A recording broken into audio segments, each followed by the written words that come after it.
মা কালী শক্তির দেবী, সাহসের দেবী, এবং সব থেকে বড় কথা হচ্ছে সমাজের বুকে দাঁড়িয়ে এখন মা কালী হওয়া খুব জরুরি।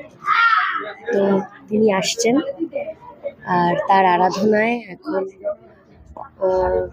গোটা পৃথিবীবাসী জেগে উঠবে, এবং তার আরাধনা সবসময় হওয়া উচিত, সবসময় হয়। দীপাবলি বলে তো আলোর রোশনাই, চারিদিকে আলো ঝলমল করুক, মা সকলের মঙ্গল করুক, সকলকে রক্ষা করুক এবং সাহস দিক, শক্তি দিক, যাতে তারা নিজেদেরকে রক্ষা করতে পারে। তুমি কি বলবে?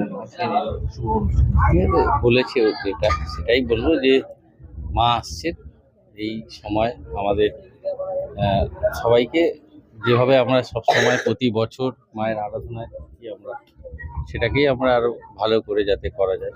এখানে আমরা রাহুলের আমন্ত্রণে এসেছি। কিন্তু আমি ছোট থেকে চিনি, মানে অনেক ছোট। ওর মা যেদিন মারা গেছে সেদিনও আমি এসেছিলাম এই বাড়ি, তখন ও একদম ছোট। ও অনেক বড় মনমান সাপোর্টার, তখন আমি মনমানেই খেলতাম। তো তখন থেকে ওর সাথে আমার পরিচয়, ভালো লাগলো ওর এখানে এসে, খুবই ভালো লাগলো। আর ও সীতমা এসছে, একজন বড় তারকা। ও আসায় ভালো, মানে পরিবেশটা ভালো হলো। কেন ধরুন মায়েরা বোনেরা তো ওদেরকে সবসময় দেখলে খুশি হয়।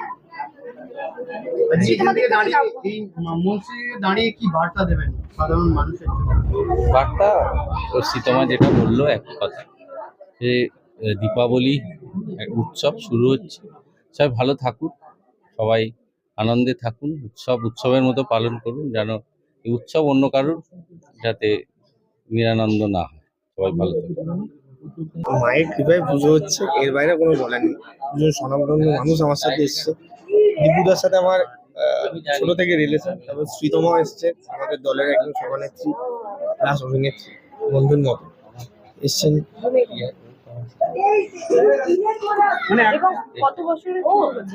সাত 8 বছর। কালকে আছে আরো অনেক আর্টিস্ট, সারেগামা সিঙ্গার আছে।